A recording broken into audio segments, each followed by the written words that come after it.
ఇప్పుడు ఈ కేసులకు సంబంధించి ఇప్పుడు ప్రస్తుతం ఆంధ్రాలో సంచలనం వంశీ గారి అరెస్ట్. వైసీపీ నాయకులు కింది స్థాయి నుండి ముఖ్యమంత్రి గారి వరకు కూడా కేవలం వంశీ గారిని అన్యాయంగా టార్గెట్ చేసి ఇరికించారు, కేసులు పెట్టారు, జైలు పంపించారని మాట్లాడుతున్నారు.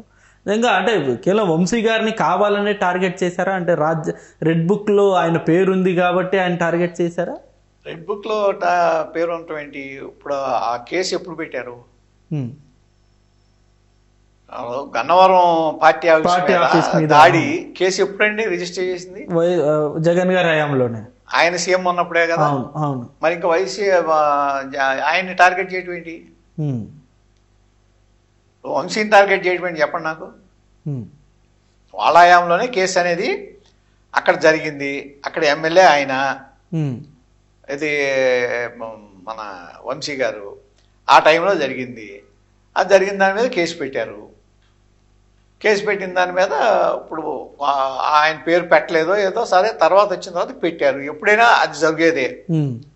బట్ 71 అంటే అవును, 71 అయినప్పుడు రియాక్ట్ అవ్వాల్సిన అవసరం ఏంటి చెప్పండి ఆయనకి?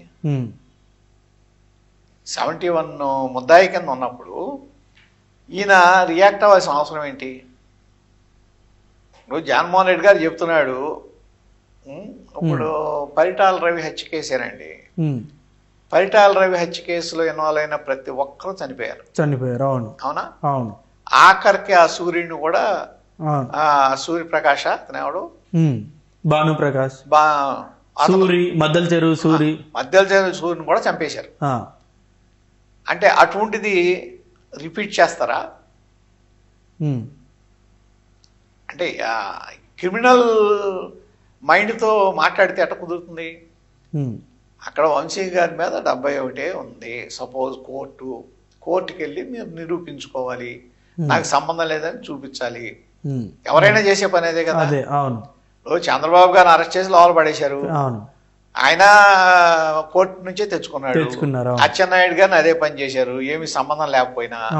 కొల్లు రవీంద్రని అంతకన్నా ఘోరంగా చేశారు. ఆయన పిఏకి ఏదో ఫోన్ వచ్చిందని చెప్పి లోపలికి వేసేసారు ఇన్ని. అట్లా మీరు ఏదో ఇవాళ ఏదో చెప్తే కాదు కదా, అది కోర్టుకి వెళ్ళి తెచ్చుకోవాల్సింది. అటువంటిది అమాయకంగా మాట్లాడితే అట్ట. కేసు పెట్టిన అతను కేసు విత్డ్రాయల్స్ మీ కారులో వచ్చి మీ ఇంటికి వెళ్ళి మీ దగ్గరికి వచ్చి ఇవన్నీ జరిగి కోర్టు విత్డ్రాయల్ అయితే నాకేం సంబంధం లేదంటే ఎట్ట కుదురుతుంది? అంటే ఆయన అంతటికి ఆయనే 71 నుంచి ఆ 7 తీసేసి 1కి వచ్చాడు తన తప్పుల ద్వారా. మరి వాళ్ళ జగన్మోహన్ రెడ్డి గారు ఏ విధంగా సమర్థిస్తాడు చెప్పండి నాకు. అంటే ఆ కిడ్నాప్ జరిగింది నిజమంటారా? అసలు కిడ్నాప్ అయిందో లేదో వదిలేసేయండి. ఒక కేసులో ఉన్నప్పుడు ఆ కేసులో ఉన్న అతను మనం ఇంట్లోకి పెట్టుకుంటాం, మీ అధీనంలో ఉంచుకుంటాం. ఎవరు చేయరు. కోర్టు పరిధిలో ఉన్న అంశాన్ని ఎవరో ఆ మనిషిని ముద్దాయిగా ఉన్న వ్యక్తి అధీనంలో పెట్టుకున్నాడు. ఆయన ఇంటి దగ్గర విజువల్స్ దొరికినాయి, ఆయన మనుషులే తీసుకొచ్చారు, ఆయన కారులోనే వచ్చారు. అన్నిటికీ మీకు సీసీ కెమెరా ఫుటేజెస్ ఉన్నాయి. వైజాగ్ లో కూడా ఎవరితో పాటు ఉన్నాడనే దానికి ఫుటేజెస్ ఉన్నాయి. ఇంకా ఏముంది చెప్పండి నాకు. ఆయన కోర్టులో తీసుకోవాలి. ఇవాళ ఆయన మీరు అమాయకుడు అన్నప్పుడు ఇంకో మాట కూడా మాట్లాడారు సార్ వైఎస్ జగన్ గారు. చాలా సర్క్యులేట్ కూడా అయింది. ఏది, వంశీ గారు అందంగా ఉన్నారు కాబట్టి అరెస్ట్ చేశారు. అంటే అందంగా ఉంటే చంద్రబాబు నాయుడు గారు ఓడ్చుకోలేరు. లోకేష్ గారి కంటే కొడాలని అందంగా ఉన్నారు, అవినాష్ అందంగా ఉన్నారు, వంశీ అందంగా ఉన్నారు అని చెప్పారు. ఇప్పుడు రాజకీయ నాయకుడు, ఒక ముఖ్యమంత్రిగా చేసిన వ్యక్తి, ఒక పార్టీ అధ్యక్షుడు మాట్లాడే రాజకీయ విమర్శ అదేనా? ఎంత సబ్స్టాండర్డ్ అది. ఇప్పుడు ఆ విమర్శ ఎంత సబ్స్టాండర్డ్. ఇప్పుడు మీరు ఇందాక అన్నదే ఎందుకు వెళ్ళిపోతాను నాయకులని, ఇందుకే ఎందుకు వెళ్ళిపోతున్నారు అని మీరు ఇందాక అన్నారు కదా.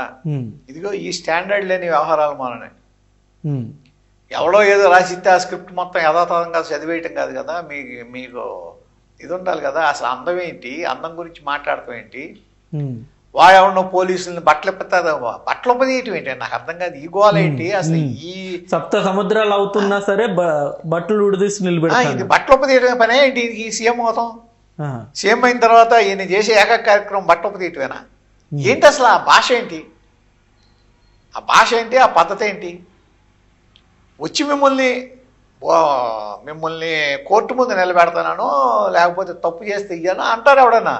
బట్టలు తీసి నిలబెడతాం ఏంటండి అసలు? ఆ గోల ఏంటి నాకు అర్థం కాదు. ఆ మాట ఏంటి? ఆ భాష ఏంటి? అక్కడే చీప్ అయిపోట్లా.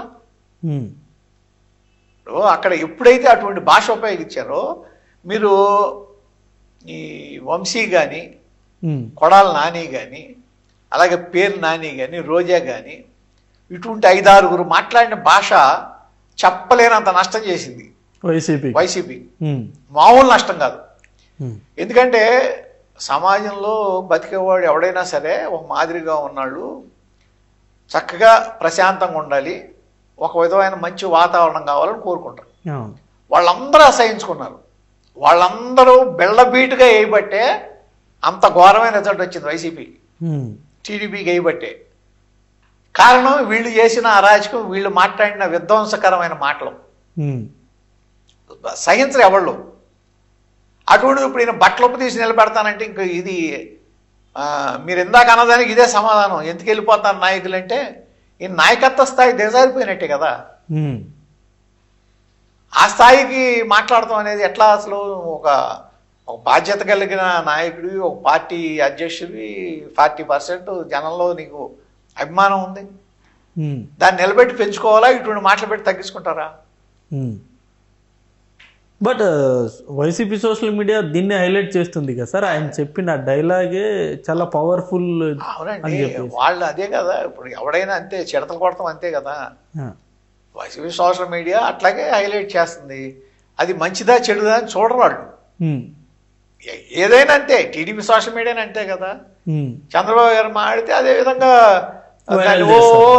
గొప్ప కింద చూస్తారు. కానీ అది నిజమా కాదా, సమాజంలో మనుషులు యాక్సెప్ట్ చేస్తారా చేయరా, సమాజం దీన్ని యాక్సెప్ట్ చేస్తున్నా చేయదా అనేదాంతో సంబంధం లేదు వాళ్ళకి. తర్వాత తెలుస్తుంది దాని ఫలితం ఏంటనేది. నెక్స్ట్ ఇదే రెడ్ బుక్ లో కొడాల నాని గారి పేరునో లేకపోతే అంబటి రాంబాబు గారి పేరు, రోజా గారి పేరు, వీళ్ళందరూ కూడా నెక్స్ట్ టార్గెట్ వీళ్ళు అని చెప్పేసి కూడా సోషల్ మీడియాలో బాగా వైరల్ అవుతుంది సార్. నెక్స్ట్ వీళ్ళు టార్గెట్లో ఉండొచ్చా? ఏది ఈ సోషల్ మీడియాలని వాటిలో 90% తప్పులు ఉంటాయండి. ఏదో ఊరికే కొడాల నాని గారిని అరెస్ట్ చేసే అవకాశం లేదా? ఆయన మీద కూడా చాలా కేసులు ఫైల్ అయ్యాయి. మామూలు కేసులు ఇది వేరు, అరెస్ట్ అవుతారా అవరా అంటే అది వేరే సంగతి. చాలా మందికి యాంటిసిపేటరీ బెయిల్స్ వచ్చేస్తున్నాయి. 7 సంవత్సరాల లోపు శిక్ష పడే కేసుల్లో మీరు అరెస్ట్ చేయరు, చేయకూడదు అనేది ఉంది కదా సుప్రీంకోర్టు. 41 నోటీసులు ఇవ్వాలి. చూద్దాం మీరు అది కాకుండా చేస్తారా అంటే. అంటే గతంలో వీళ్ళందరూ కూడా ఇటు చంద్రబాబు నాయుడు గారిని టార్గెట్ చేస్తూ మాట్లాడిన వాళ్ళే, లోకేష్ గారు కావచ్చు, పవన్ కళ్యాణ్ గారు కావచ్చు, వీళ్ళు ఫ్యామిలీని టార్గెట్ చేసి మాట్లాడిన వ్యక్తులే కదా. వీళ్ళు వదిలే ప్రసక్తి లేదు అని కూడా అంటున్నారు కదా. అలాంటివి జరగవచ్చా? ఫ్యామిలీని టార్గెట్ చేసి మాట్లాడినంతలో అరెస్ట్ చేయలేదు కదా, దానికి ఏదో కారణం ఉండాలి. మా ఫ్యామిలీని టార్గెట్ చేశారు కాబట్టి మేము అరెస్ట్ చేస్తున్నాం అంటే నిలబడదు కదా. దానికి వీళ్ళు ఏదో తప్పు చేసి ఉంటేనే దాని మీద రియాక్ట్ అవుతుంది తప్ప ఫ్యామిలీ టార్గెట్ చేసినంతలో మీరు దాని మీద కేసు పెట్టరుగా, అట్లా జరగదు కదా. అలాంటి అవకాశం అయితే ఉండదు, అట్లా ఎందుకుంటుంది. ఇప్పుడు వరుసగా ఇది వైఎస్ఆర్సీపీ పార్టీ ఓడిపోయిన దగ్గర నుండి ఎప్పుడైతే టీడీపీ అధికారంలోకి వచ్చిందో కీలకమైన వైసీపీ నేతలందరి మీద కూడా కేసులు బనాయిస్తున్నారు సార్. నందిగాం సురేష్ గారు కూడా జైలుకు వెళ్ళొచ్చారు, ఇప్పుడు వంశీ వెళ్ళారు, ఇప్పుడు పేర్ని నాని వాళ్ళ వైఫ్ మీద కూడా కేసు ఫైల్ అయింది, జోగి రమేష్ కుమారుడు కూడా జైలుకు వెళ్ళేసి వచ్చారు. కీలకమైన నేతలందరి మీద కూడా ఇప్పుడు కేసులనే బనాయిస్తున్నారు.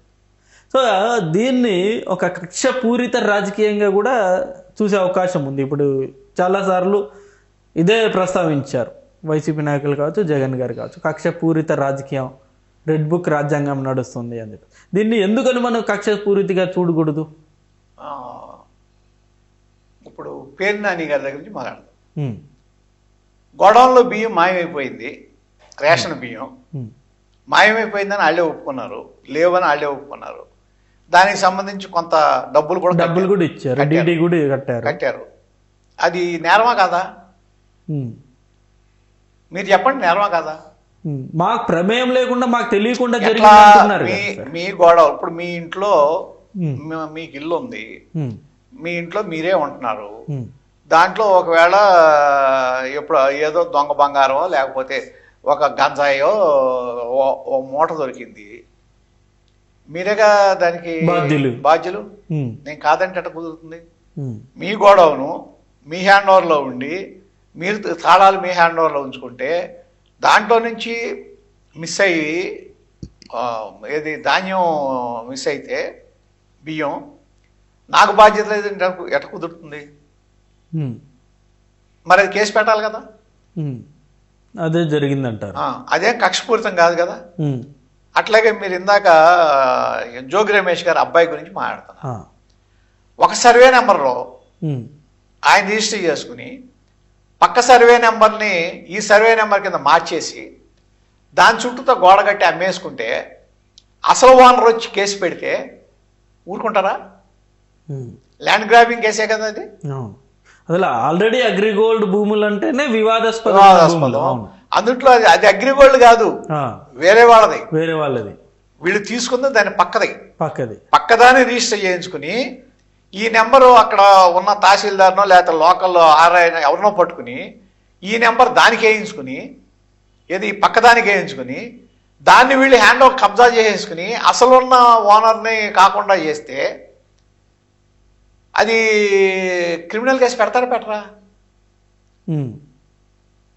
పెట్టరా చెప్పండి మీరు. పెడతారా? మరి కక్షాది పెట్టవుతుంది. ఇంకెవడో చెప్పండి. మళ్ళీ వచ్చేసి ఇప్పుడు వంశీ గారిది ఆల్రెడీ మనం మాట్లాడుకున్నాం. మళ్ళీ వచ్చేసి ఇంకా నందిగాం సురేష్ గారిది అంతే కదా.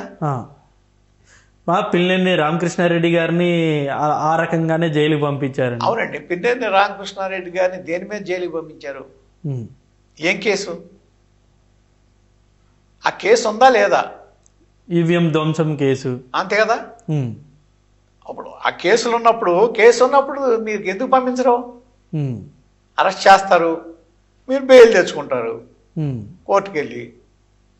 నేను అనేది కేసు ఫ్రేమ్ చేసేటప్పుడు మీకు దేన్ని మీకు సంబంధం లేకుండా పెడతాం వేరు. ఇప్పుడు అచ్చెన్నాయుడు గారి కేసే ఉంది, ఈఎస్ఐ కేసు. అసలు ఈఎస్ఐలో రూపాయి డబ్బులు కూడా అవినీతి జరగలేదు అని చెప్పి వాళ్ళు రిపోర్ట్ ఇచ్చారు. ఇచ్చిన దాని మీద కేసు పెట్టి అరెస్ట్ చేశారు. అంటే అది దొంగ కేసు. ఇప్పుడు చంద్రబాబు నాయుడు గారి మీద కేసు పెట్టారు, అది సంబంధం ఏంటని కోర్టే అడిగిన పరిస్థితి కదా. అట్లా ఏమీ అడగలేదుగా. డైరెక్ట్ ఇన్వాల్వ్మెంట్ ఉన్నది వేరు, లేని కేసులు వేరు. లేని కేసులు ఉంటే అప్పుడు కక్ష సాధింపాలండి. క్రిమినల్ కేసులని మీరు కక్ష సాధింపంటే ఎట్లా కుదురుతుంది? సో రెడ్ బుక్ రాజ్యాంగం నడవట్లేదంటారా? రెడ్ బుక్ రాజ్యాంగం ఇవన్నీ ఏదో మాట్లాడుకుంటానికి కానండి. ఎవరైనా ఒకవేళ కేసులో బలం లేకపోతే 5 నిమిషాల్లో బయటకు వచ్చేస్తారు. కేసులో బలం లేదనుకోండి, ఇప్పుడు రఘురామకృష్ణరాజు గారి ఎపిసోడ్ తీసుకోండి. ఆయన ఎంత